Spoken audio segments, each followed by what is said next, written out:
Un saludo para todos los compañeros. Hoy vamos a hablar de estilos arquitecturales para el curso de Arquitectura de TI de la Solución, profesor Darío José Delgado. Mi nombre es Iván Arturo López Ortiz.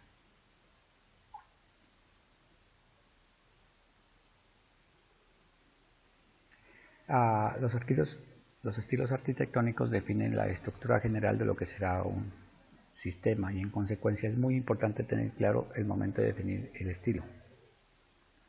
Dado que se puede establecer o es importante establecer el contexto en que será aplicado, las ventajas que tendrá un estilo determinado, cuáles serán las ventajas de este estilo y cómo podrían combinarse con otros estilos. De ahí, como vemos la gráfica, es importante que el arquitecto tenga muy claro todas las funcionalidades que se van a trabajar. Bien, en esta corta presentación vamos a hablar sobre los catálogos de estilos, el estilo arquitectónico, la descripción de estilos, el impacto de los estilos, la descripción de algunos estilos propiamente dichos y algunas conclusiones. En el catálogo de estilos se ha tratado de organizar para tener una mayor comprensión, entonces han definido algunos catálogos generales y sobre estos hay algunos estilos específicos.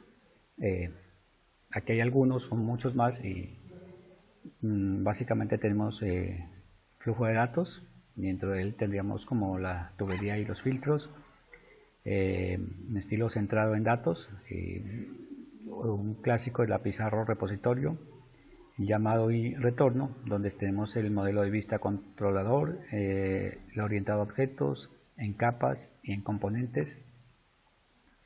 Un código móvil, pues básicamente las máquinas virtuales, heterogéneos, que es el control de procesos y el basado en atributos, el peer-to-peer, que es basado a eventos, orientado a servicios y basado a recursos. Bien, en esta presentación no vamos a hablar de todos los estilos que hemos nombrado aquí, solo vamos a tomar algunos como casos de ejemplo. Pero primero miremos qué es un estilo arquitectónico.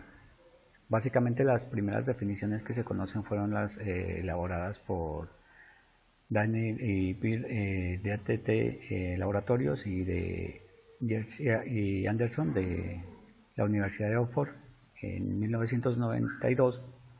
Ellos afirman que en la década de 90, entre comillas, creemos que será la década de la arquitectura del software y usamos el término arquitectura en contraste con el diseño para abocar nociones de codificación y abstracción de estándares de entretenimiento formal de arquitectos de software. Esto es lo que nos dicen ellos en la década de los 90, pero un poco más adelante Maritz Zoll y Paul Clemens identifican los estilos arquitectónicos como un conjunto de reglas de diseños que definen las clases y componentes y conectores que se pueden utilizar para componer un sistema o un subsistema, junto con las restricciones locales o globales que formarán la composición que se lleva a cabo. Como nos damos cuenta, esta definición ya es un poco más clara de lo que pretende ser un estilo arquitectónico. Digamos que así como las arquitecturas de edificios, que es el arte de los diseños que se amoldan a unos modelos y patrones y combinaciones entre ellos, sucede algo similar con la arquitectura de software. Esto es para, digamos que para hacer una analogía donde se pueda combinar tal vez o tener un diseño innovador. Es decir, un estilo arquitectónico define una arquitectura de un sistema, pero a alto nivel.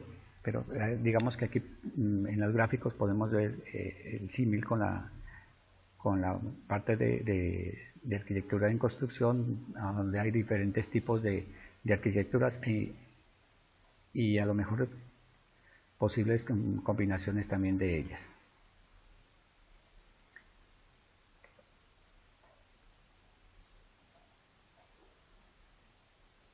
Como miramos acá en esta imagen inferior.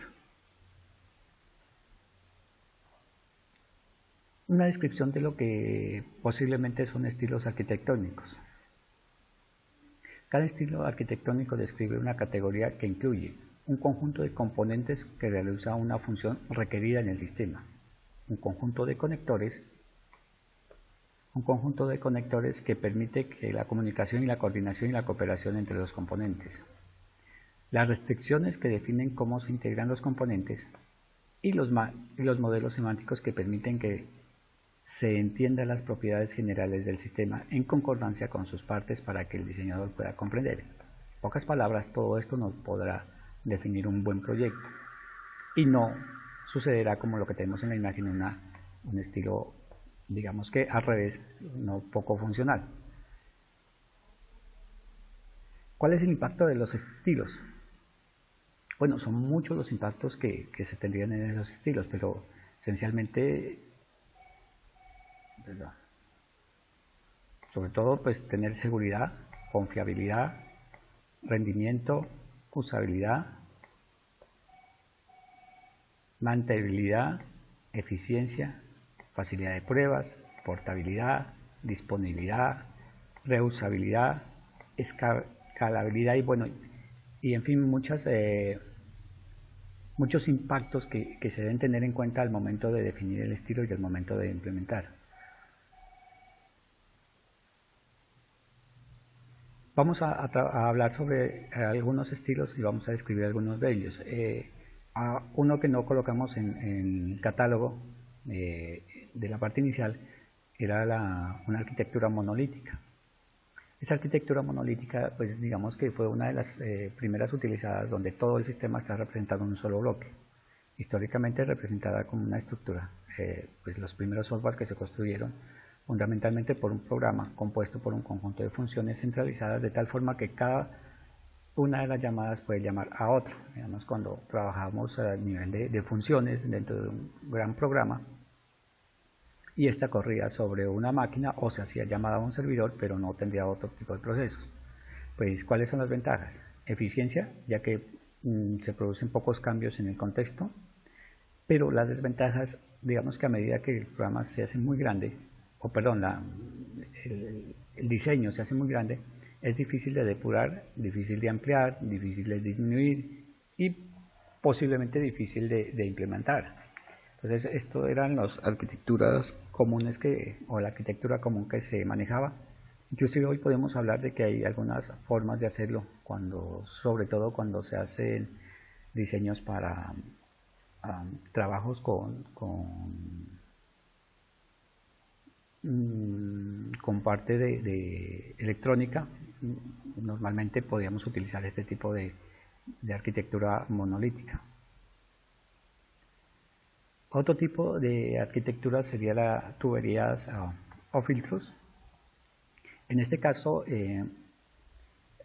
se descompone un sistema en módulos funcionales, como los tenemos acá abajo. Hay una sucesiva transformación de los flujos de los datos. Los datos llegan a un flujo y se transforman y son pasados a través de tubos al siguiente filtro. O sea, estos serían los tubos. Un único filtro puede pasar datos a múltiples tubos y recibir datos de múltiples tubos, digamos como el caso del filtro 1 pasa datos al filtro 3 y pasa datos al filtro 2, y el caso del filtro 4 está recibiendo datos mediante del filtro 2 y del filtro 3. Cada filtro es independiente del resto y no conoce la identidad de los otros filtros. De hecho, para que funcione el filtro 2 no necesariamente debe conocer lo que llega del filtro 1. Este acá es totalmente independiente de lo que va a funcionar. La transformación del filtro puede comenzar antes de terminar de leer una determinada entrada. Claro, dependiendo de lo que se tenga, este filtro puede estar haciendo algo sin necesidad de recibir información previa del filtro 1. En ocasiones podría establecerse que yo puedo hacer un salto del filtro 4 al filtro 5, aunque la idea es que se tenga un orden, pero sí podría hacer este sentido. ¿Cuáles son las ventajas? Pues que se pueden reutilizar los filtros, que es intuitivo pensar en la secuencia del procesamiento de los datos, como podemos mirar aquí. Entonces todo lo podemos hacer en forma secuencial, que agregan nuevas transformaciones de forma que el sistema evolucione en forma sencilla. Claro, yo podría agregar un nuevo filtro acá porque necesito hacer algo, filtro X, y de acá podría inclusive generar salida al filtro 4. ¿Cuáles serían las desventajas? Acordar cuál es el formato de los datos. Es necesario tener clarito cómo se va a trabajar esa parte. La idea es que tenga que ser muy genérico para que los componentes puedan ser reutilizados. Los sistemas interactivos son difíciles de construir con este estilo porque va en forma cíclica y ineficiente si se hace más de lo que debe o si los filtros repiten chequeos. O sea, si se le pide más cosas a esto, pues no tendría como los resultados, o si necesitan estar validando mucha información en cada uno de ellos. Otra arquitectura que las que vamos a hablar es la arquitectura por capas, perdón, aquí hay un error, por capas jerárquicas. Esto es como, digamos que muy similar a la arquitectura por tubería o filtro, pero vamos a identificar algunas cosas que son interesantes.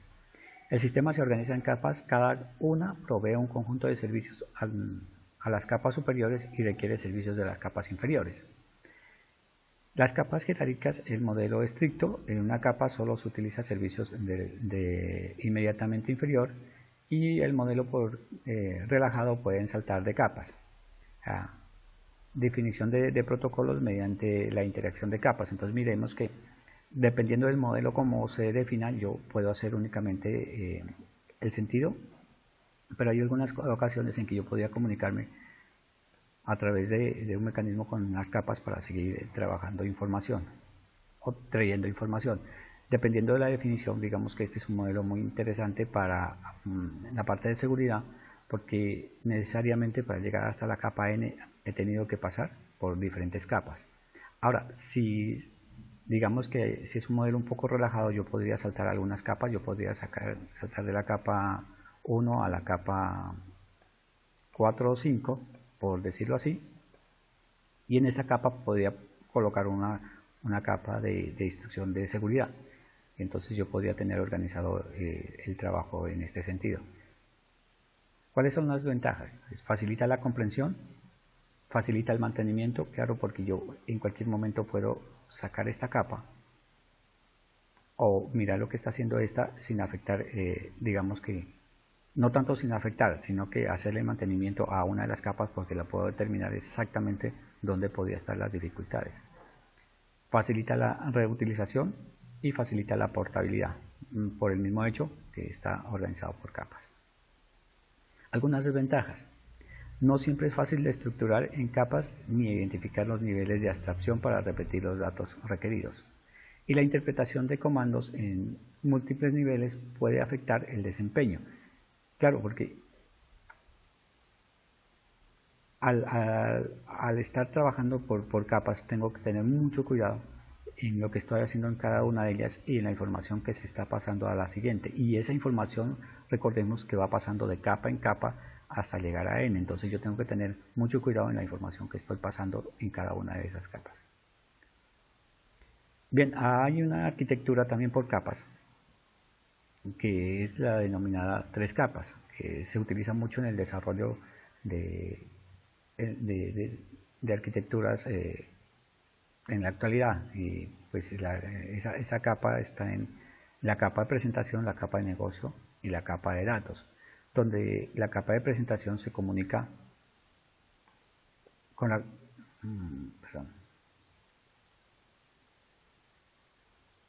la capa de presentación se comunica con la capa de negocio y la capa de negocio se comunica con la capa de datos, y a su vez hay una comunicación en este sentido, pero y tenemos la comunicación entre la capa de negociación y los clientes. Este es un, un estilo de arquitectónico por 3 capas que surgió a partir de las 2 capas. Esto se está utilizando, digamos que mucho ahora. Hay una arquitectura denominada repositorio o pizarrón, que en el centro de la arquitectura es una pizarra y todos los componentes tienen acceso a ella para actualizar o agregar o eliminar consulta de sus datos. Entonces, como miramos aquí, en el centro estaría nuestro pizarrón y todos los componentes están comunicándose, pero con el pizarrón, y no se están comunicando entre ellos. ¿Cuál sería una de las ventajas? Pues que facilita la integración de los componentes, ya que son independientes, y que puede pasar datos entre los componentes a través del almacén de datos. O sea, yo puedo pasar datos entre el componente 1 al componente 4, pero no en forma directa, sino que hasta a través de mi almacenamiento de datos. Una de las arquitecturas más comunes es la denominada cliente-servidor. Esta tiene múltiples variaciones, pero aquí vamos a tratar de hacerla más genérica posible. En el sistema de arquitectura cliente-servidor, el sistema se descompone en servicios y sus servidores asociados y clientes. Acceden y usan dichos servicios. El estilo está compuesto por servidores que ofrecen servicios, clientes que usan los servicios ofrecidos por los servidores y una red que permite que los clientes accedan a esos servidores. Los clientes, aquí es muy importante que los clientes conocen los servidores, pero no a otros clientes. O sea, todos se comunican a través de los servidores, a través de una red.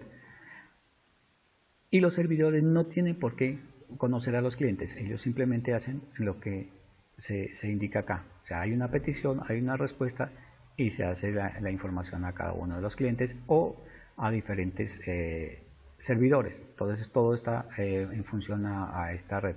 Claro, yo también podría tener un sistema o una arquitectura cliente-servidor en una máquina sencilla, pero para mayor comprensión pues se establece que son en redes LAN o redes WAN.